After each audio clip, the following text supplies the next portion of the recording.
हम जरूरत से ज्यादा जो भी यूज कर रहे हैं उससे दुनिया में कोई न कोई वंचित हो रहा है, उससे दुनिया के किसी कोने में नेचर को एक्सप्लॉइट करने का दबाव बढ़ रहा है।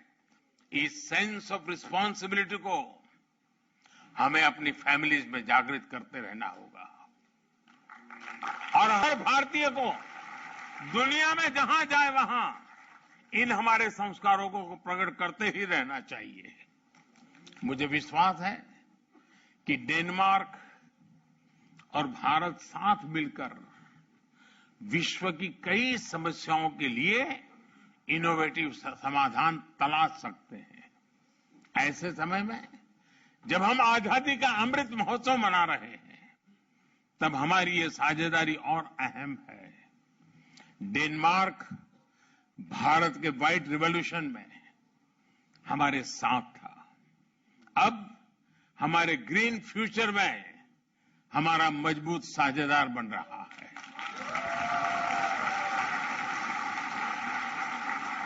हमारे बीच इलेक्ट्रिक मोबिलिटी से लेकर green hydrogen, waste to wealth, sustainable urbanisation, green shipping, science, technology और इनोवेशन में सहयोग की अनंत संभावनाएं हैं।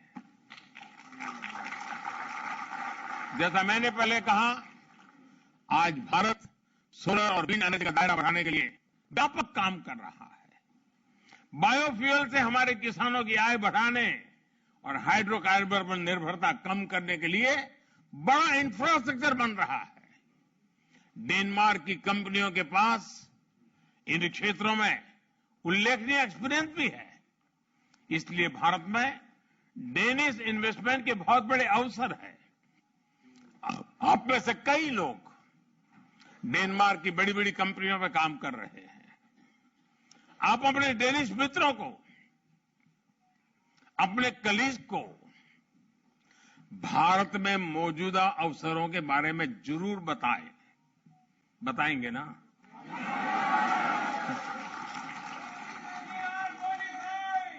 ऐसा ना हो कि मोदी जी ने हमको तो परोस दिया लेकिन हम किसी को परोसेंगे नहीं।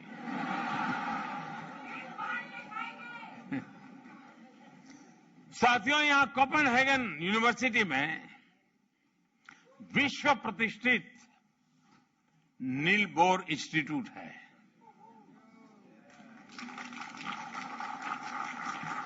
आप सभी नील बोर के बारे में अवश्य जानते होंगे।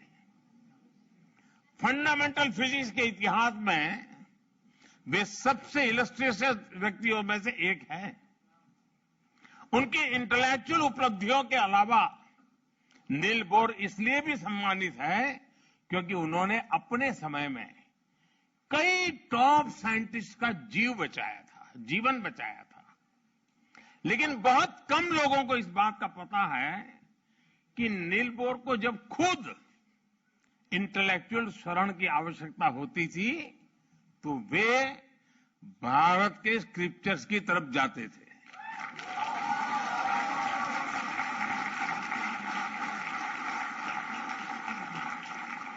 उनका यह वाक्य बहुत प्रसिद्ध है और वो कई बार उसका उल्लेख करते थे। I go to the Upanishad to ask questions.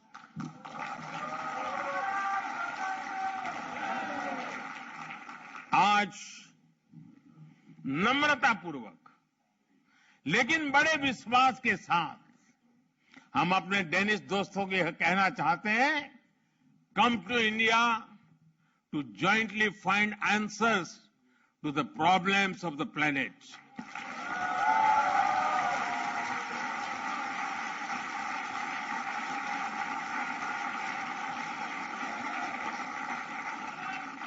साथियों, जब मैं आपके बीच में आया हूं और मेरे डेनमार्क की पहली विजिट है,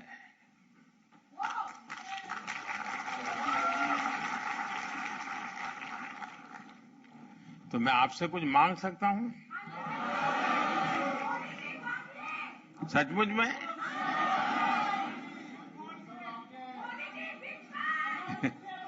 अब मैं मांगूंगा और आप मानेंगे नहीं तो? मानेंगे लेकिन अगर करेंगे नहीं तो? पक्का करेंगे? कितने लोग हैं जो वादा पूरा करेंगे?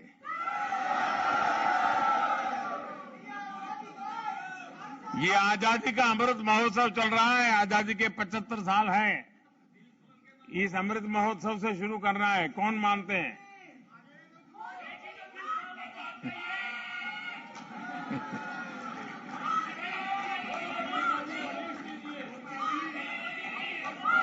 अगर आप मानने वाले हैं तो मैं बताऊं, मैं देख रहा हूं कि धीरे धीरे आवाज कम हो रही है आपको लग रहा है कि कोई मुसीबत आ रही है। ऐसा ही हो रहा है ना? मैं दुनिया में हमारे जितने देशवासी रहते हैं, दुनिया के किसी भी कोने में कह रखते हो, उनसे मेरा एक आग्रह है, आप अपनी आवाज जरा कम करो, आपकी आवाज कम करो। अब सबने देख लिया आप कहां बैठी हो।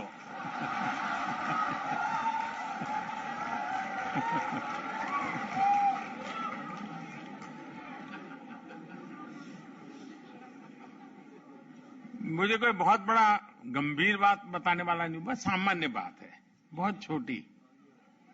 करेंगे? पक्का करेंगे?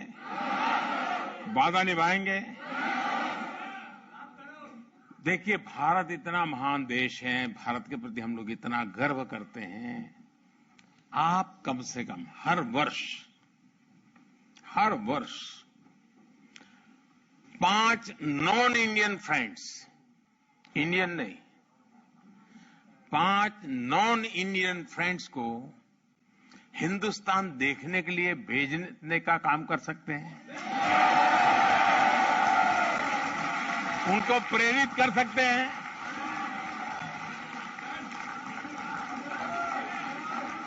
अभी से टारगेट कीजिएगा, हाँ, इन 5 को तो मुझे हिंदुस्तान देखने के लिए भेजना है, और फिर उसको समझाइए, देखिए हमारे यहां दक्षिण में ये है, तमिलनाडु में ये है, ओडिशा में ये है, बंगाल में ये है, जाइए। आपको कल्पना है दोस्तों, आप दुनिया की कितनी बड़ी ताकत बन जाओगे। फिर ऐसा मत करना कि वहां डायरेक्ट फ्लाइट नहीं है,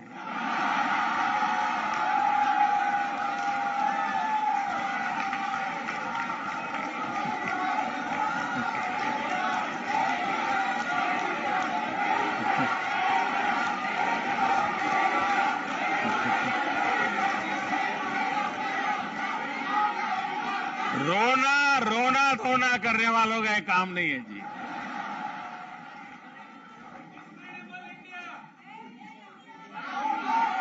एक जमाना था जब हवाई यात्राएं नहीं थी, मेरा देश ऐसा था कि दुनिया के लोग हजारों किलोमीटर पैदल यात्रा करके मेरा देश देखने के लिए आते।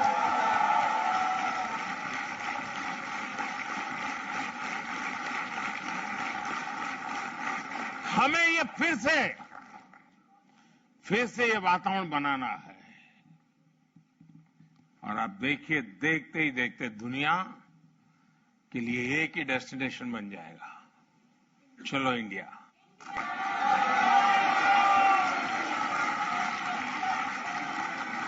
और ये काम एम्बेसी का नहीं है,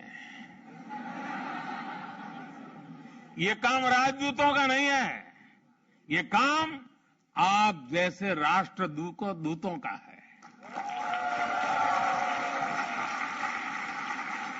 राजदूत तो एक होता है, राष्ट्रदूत लाखों की तादाद में होते हैं।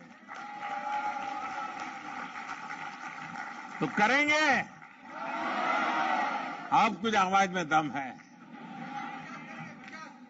चलिए दोस्तों, मुझे बहुत अच्छा लगा, आप सबसे मिलने का मौका मिल गया, और आप लोगों का उत्साह, उमंग पूरे हिंदुस्तान में खबर पहुंच गई होगी।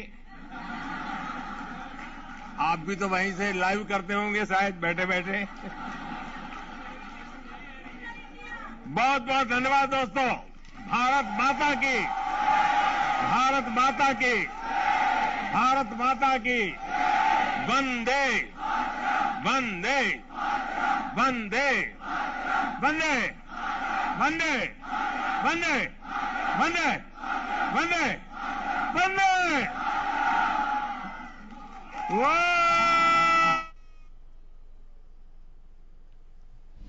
बड़ी जानकारी हम आपको बता रहे हैं। प्रधानमंत्री नरेंद्र मोदी डेनमार्क में हैं। भारतीय समुदाय के लोगों को प्रधानमंत्री नरेंद्र मोदी संबोधित कर रहे हैं। तो प्रधानमंत्री नरेंद्र मोदी डेनमार्क में भारतीय समुदाय के लोगों को संबोधित कर रहे थे, जिसमें उन्होंने तमाम बातों का जिक्र किया। उन्होंने कहा कि हम नदी को भी मां मानते हैं, हम अपने वादों को समय से पूरा कर रहे हैं। तो इसके साथ साथ प्रधानमंत्री नरेंद्र मोदी ने अपने संबोधन में यह कहा कि आप लोगों ने डेनमार्क के प्रधानमंत्री जी का और मेरा यहां जो भव्य स्वागत किया है, उसके लिए मैं आप सभी का बहुत आभारी हूं। जो भी बधाइयां मुझे मिलती है उन्हें आपको समर्पित करता हूं। तो आज प्रधानमंत्री फ्रेडरिक्सन का यहां होना इस बात का प्रमाण है कि भारतीयों के प्रति उनके दिल में कितना प्यार और सम्मान है।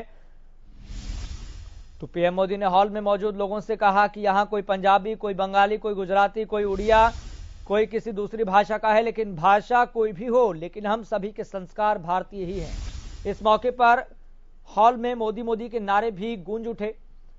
पीएम मोदी ने सभी से वादा भी लिया। उन्होंने कहा कि आप प्रत्येक व्यक्ति, प्रत्येक भारतीय समुदाय से ताल्लुकात रखने वाला व्यक्ति एक वादा करे कि वो हर बार और हर वर्ष 5 गैर भारतीय दोस्तों को भारत भेजेंगे। तो विदेशी दोस्तों को भारत देखने के लिए प्रेरित करें, ये बात कही प्रधानमंत्री नरेंद्र मोदी ने। तो 3 दिनों की यूरोप यात्रा के दूसरे दिन प्रधानमंत्री नरेंद्र मोदी डेनमार्क पहुंचे थे। भारतीय समुदाय के लोगों को प्रधानमंत्री नरेंद्र मोदी संबोधित कर रहे थे।